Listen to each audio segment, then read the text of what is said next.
Corby Face and Body Specialist presents Ftalk.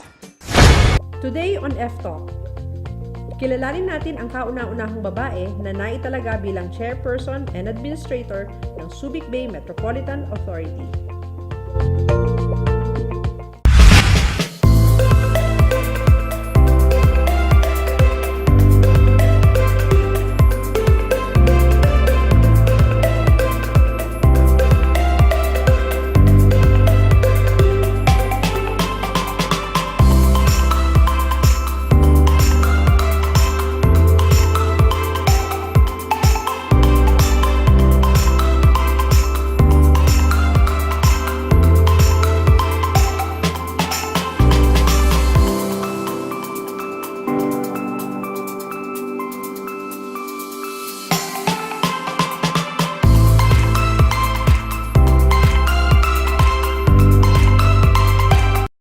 For more than 3 decades now, the Philippine Amusement and Gaming Corporation has been a dependable partner of the government in changing the lives of the marginalized sectors. Over 70% of its earnings go to the government and community development projects. As PAGCOR fulfills its commitment to the nation, it will keep on inspiring, giving, and caring for those in need. Because in our journey to become a better nation, no Filipino should be left behind.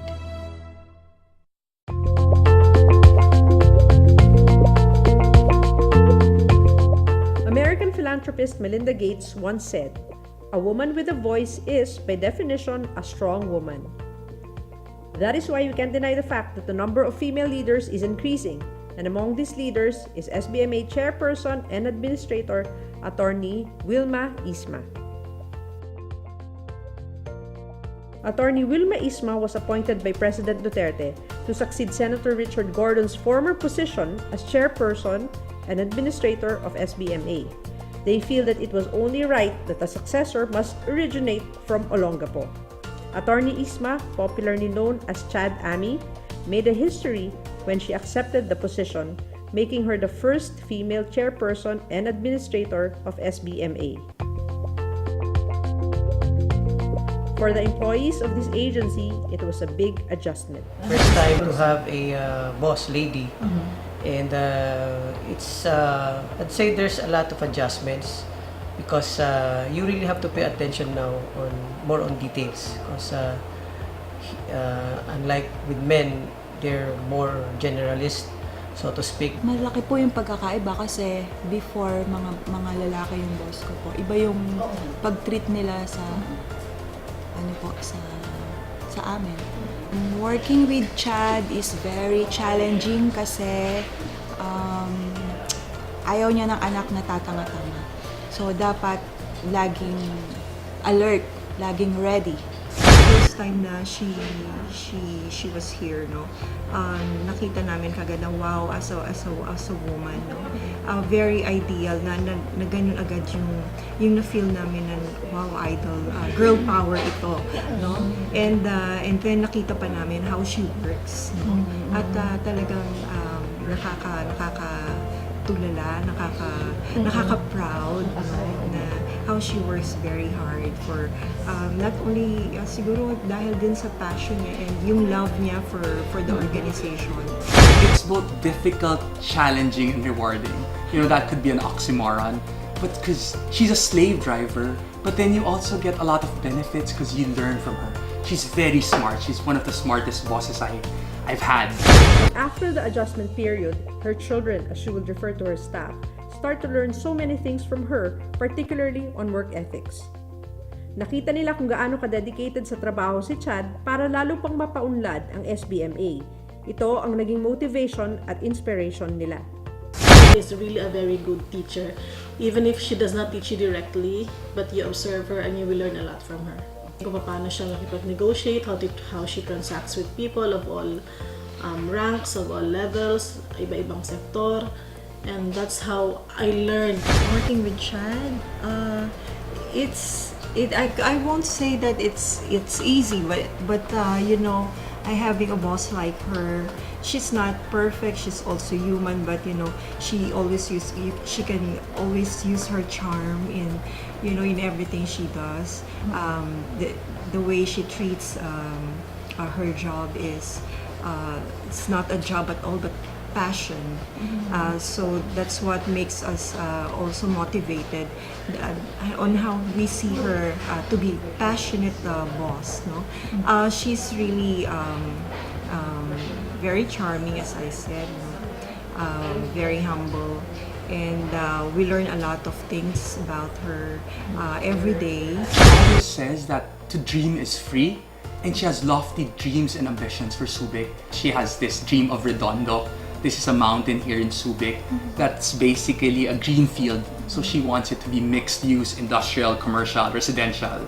So we're rallying behind her, and we're totally here to support her for those dreams. Stay tuned mga ka-Ftalk, at sa aming pagbabalik ay ang one-on-one interview with one of the most influential Filipino women in the world. For more than 3 decades now, the Philippine Amusement and Gaming Corporation has been a dependable partner of the government in changing the lives of the marginalized sectors. Over 70% of its earnings go to the government and community development projects. As PAGCOR fulfills its commitment to the nation, it will keep on inspiring, giving, and caring for those in need. Because in our journey to become a better nation, no Filipino should be left behind. Atty is the one in charge of almost 68,000 hectares special economic zone na may 1,500 registered locator companies with more or less $10 billion worth of investments. Atty, ano yung mga industries dito na maganda yung potential for growth? Right now, first and foremost, I'd like to believe tourism because as I've mentioned to you earlier, we have managed to finally make Subic one of the most sought-after port destination for cruise ships. We've tried to position Subic as the Asia's next tourism destination port, cruise ship playground as we call it. And we have been getting the cruise ships starting early this year. And we've been getting port calls from various cruise ship liners, from the bigger ones to the smaller ones, from Royal Caribbean, which has the biggest cruise ship liner here in Asia and even in the world. We had the Vision of the Seas here in June, and Costa Atlantica of Costa Cruises has been making its port of call. So with up to 4,000 or 5,000 Chinese tourists coming in here at 3-4 times a month, the tourism industry is at its peak. Not just here in Subic, but also in our surrounding areas, because the strategy that we implemented is that we sell not just Subic, but also Zambales, Bataan, and Pampanga, and of course Olongapo City. So to me, up there is the tourism industry. And of course, not too far behind would be the various manufacturing industries, because at the end of the day, with my seaport and our airport, there could be no other better destination for a manufacturing company. But here in Subic, for accessibility of the waters, napakadali nilang mapapadala ang kanilang mga produkto abroad for export kung dito sila magmamanufacture, because the seaport is at your doorstep. We do not have the traffic or the congestion that you encounter in other major port areas. What's a good example of a manufacturing company? Right now, it's various products, but right now we actually have an electronic company here. All the Teco appliances in Taiwan are manufactured here. We also have a company in Japan that manufactures robotic arms, the only factory outside Japan that they have. In fact, if you would like to think a little bit smaller scale than that, we have what we call superfoods, which recently won the Michelin star for packaged foods of Pilinat, chocolate-covered Pilinat. And they are manufactured here in Subic, and their target is abroad. So pretty much kung export targeted ka, this is the best place. Pretty much everything and anything that you want to export, if you can manufacture it here, and your target is to export it, I'd like to say that this is the place to be, because again, the accessibility to the seaport and the airport, you don't have to go through the traffic of Manila to go to the port just to ship your products out. There's no traffic, there's no congestion even in the seaport. hindi maghihintay yung mga kargamento para lang lumayag, or kung dadaan mo naman ang kargamento mo dito, hindi rin maghihintay bago mababa. So if you ask me, that's the name of the game is ease of doing business, and that's what we have here in Subic. Yeah, I understand with your ease in doing business, you have your one-stop shop already. Medyo nauna yata kayo dyan. We do have a one-stop shop for various agencies, and then we also have our own one-stop shop for Sbma, because Sbma is para kaming maliit na community, para kaming maliit na republika. We all have our business permits, fire department, and so if you settle here in Subic and have your business here, you still need to comply with all these requirements, and we do have a one-stop shop for it. And we also do have a one-stop shop for, say if you want to ship it out through our container terminal, we do have a one-stop shop where the Bureau of Customs is already there and the forwarders are there, so you only have to go to one office to process your documents. So the name of the game of ease of doing business, and to make sure that things happens really fast, because in business time is money. So mas madali nating maserbisyuhan yung ating mga negosyante. Mas mabuti para sa kanila, at syempre mas mabuti rin para sa atin. In other words, medyo magiging komportable ang mga negosyante dito dahil meron kayong full support. Yes, of course, full support, and of course we also implement an open door policy. Pwede po pumunta dito ang investors opisina ko sa kahit anong reklamo, problema. I'm also very reachable. I have given out my phone numbers, and marami po ako with the advent of social media, mas madami actually nag-reach out sa akin through Facebook sa malaki o maliit na problema, from a traffic incident to kung hindi na pick up ang basura nila, or even a bigger bigger issue. I try to be very, very accessible to the investors and to the people. Even yung karaniwang empleyado ng mga investors, na sometimes they will have issues with the Department of Labor. They are very welcome to come to me. And not just to me, but we also have our own, parang what we call it, the Labor and Employment Office, so that yung mga empleyado sa mga investor, bago sila magreklamo sa Department of Labor, kunyari, meron kaming in-house office who will assist them, na hopefully will be able to fix those problems even before they become elevated. Because going to the Department of Labor is a little bit tedious, a little bit costly, that an ordinary employee will not be brave enough to go through. So we are trying to help them through our own Labor and Employment Office. We've talked about your good governance projects here, but as a legacy, what do you want to leave, especially in terms of economic sustainability? Nabanggit ko kahapon, syempre unang-una yung the institution itself has to be very strong. So aside from my people, or the Sbma, the men and women of Sbma, being strong in believing in themselves and in running the place only with their moral compass to guide them, napaka-importante para sa akin na maiwan ko silang matatag at naniniwala kung ano ang tama at kung ano ang mali, at yun ang kailang gagawin. In terms of economic legacy, if you ask me, I'm now trying to work with the House of Representatives and the Philippine Senate to amend our enabling law. Alam mo, Maite, ang enabling law namin is Republic Act 7227, which was passed in 1992. Napakarami ng mga nangyari since then. Naiwan na kami ng panahon. So I find it important na ma-update namin ito. At kasi alam mo, ang Sbma, we are a self-sustaining agency. Hindi kami nakakahingi ng tulong, or wala kaming automatic na tulong na nanggagaling sa national government. In fact, kami pa po ang nagbibigay ng dividendo sa national government at sa local government. Yun pong kinikitang 5% gross income revenue ng mga kumpanya na investor dito sa Subic, na ibinabayad sa amin. Ang 3% po niya napupunta sa national government at ang 2% sa local government. Ngayon po, tulungan po ako sa House of Representatives and the Philippine Senate na kung maaari naming ma-amend yung various provisions ng RA 7227, including providing some automatic economic assistance to Sbma, na kami rin naman ang kumikita. Hindi namin hihingin outside, but kung pwede, yung kita na nakukuha namin, through the 5% GIE. Na pinaghirapan Na niyo? pinaghirapan din naman namin. Oo, Hindi yes. naman namin siya hinihingi sa kanila. Kumbaga, Oo. kung pwede lang mabigyan kami ng kaunti para lang magkaroon kami ng additional operating expense. Kasi To improve a lot of other things. a lot of other Yes. things. There's a napakalaki po ng expense para ma-maintain itong dating base militar ng mga Amerikano. So, talagang kailangan mo ng pera para Yes. dyan. Back in 1992, the Americans are maintaining this place at the cost of 1 million pesos a day.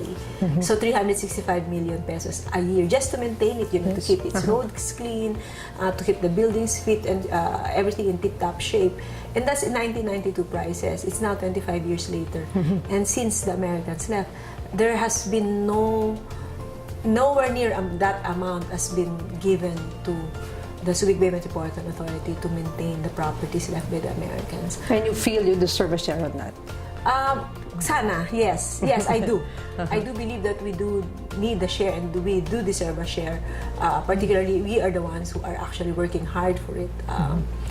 And hindi naman namin hinihingi yung lahat. Naghihingi lang din kami ng kaunting piraso para lang din matulungan kami to be able to support the maintenance of our roads, the maintenance of our buildings, and the overall health of the infrastructure of the Subic Bay Freeport. Because of her dedication and achievements, she was recognized in the 100 most influential Filipino women in the world by the Filipino Women's Network in 2017.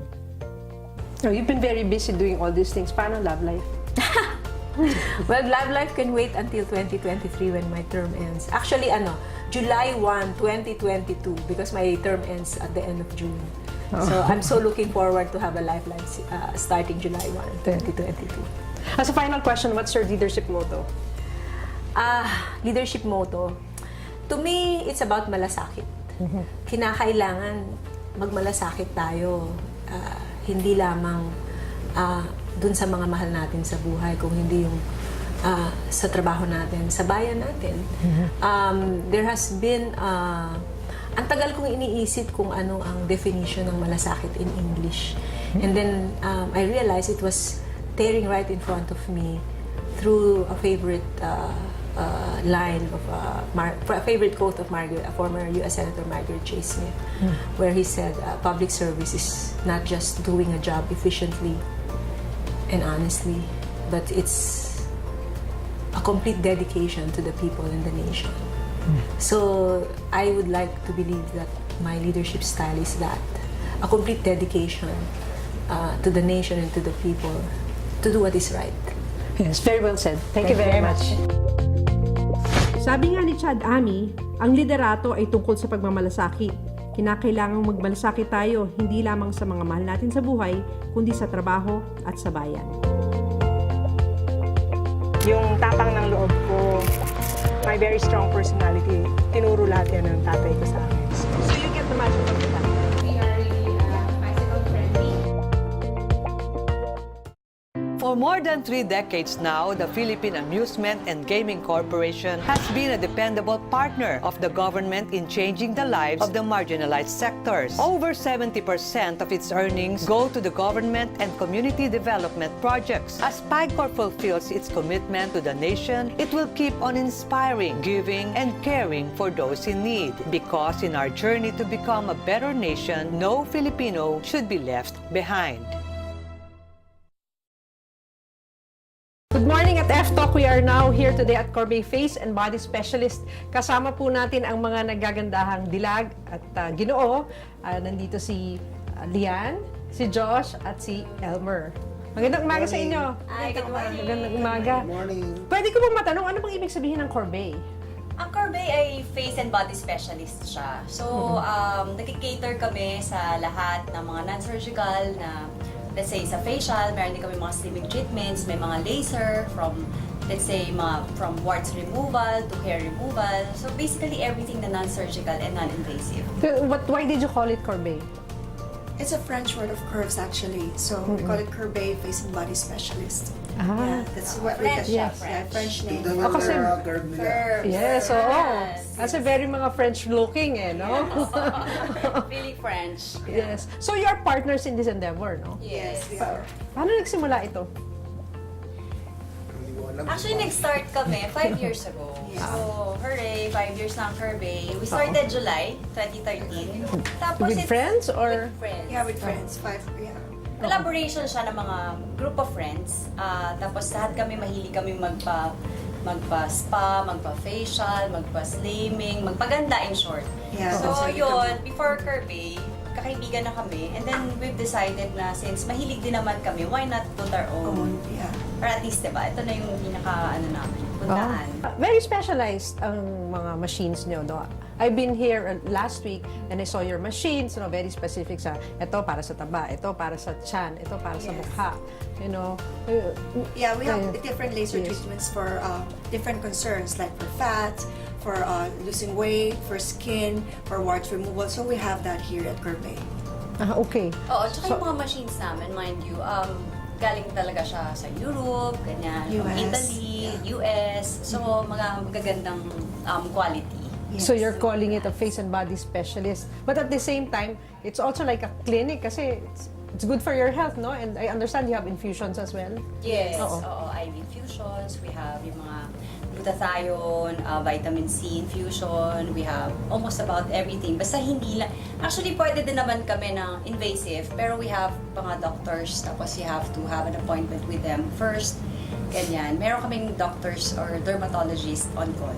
Yes. So it's for health and it's for beautification. Correct. Yes. So, Elmer, paano ka na-inspire na itayo yung ganitong klaseng negosyo? This is a growing market and every one of us wants to look beautiful, want to feel beautiful.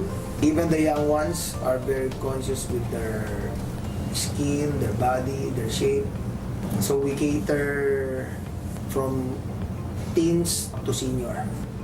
So yung potential ng market mo malaki kasi ang tinitingnan mo, hindi lang yung mga matatandang may wrinkles, pero yung mga batang... Bata conscious. Yes, exactly. Na ayaw magka-wrinkles.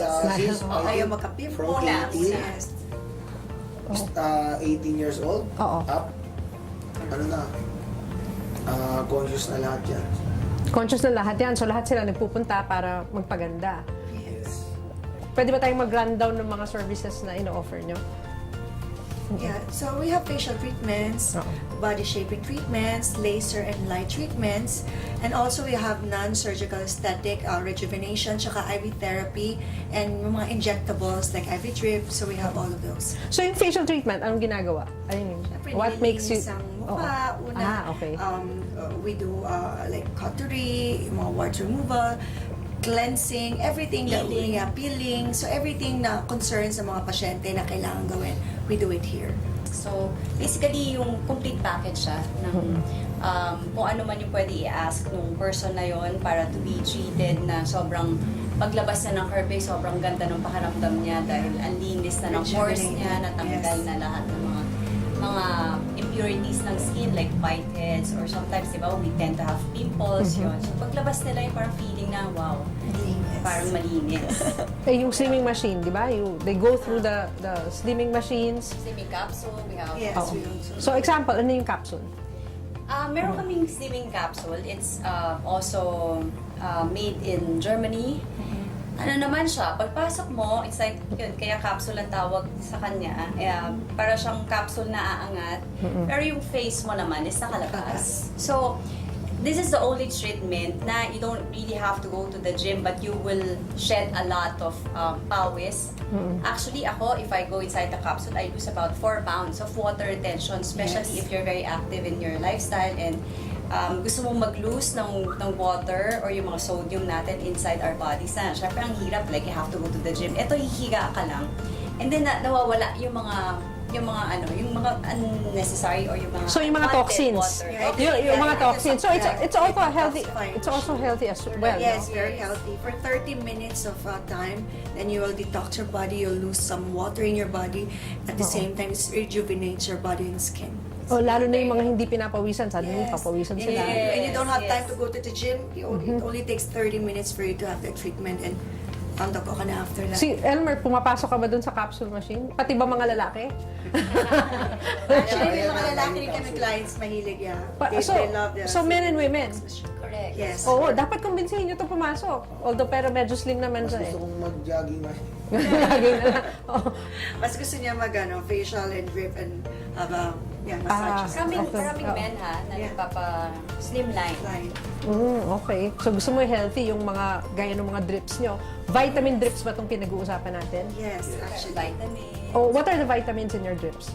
We have vitamin C, we have placenta, we have collagen. So we basically have everything. Meron sindela, iba-iba siya. Iba-iba. So, something for the bones, something for the skin, something for general health. Yeah, for general health. Correct.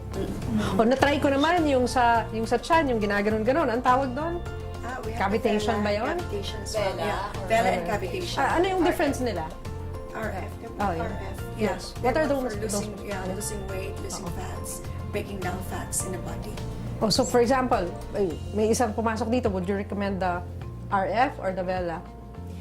Actually, hindi naman kasi in an instant, let's say, pagpasok mo, kailangan mo lang ng RF, they'll give you RF, instantly mawawala na yung fats. It's a process na, actually, minsan, before you do the RF, kailangan mo muna, let's say, either recommend namin to do the slimline first, and then you have to have cavitation to break down the fats. So cavitation is the one for breaking down the fats. Yes. And yung RF is for like firming.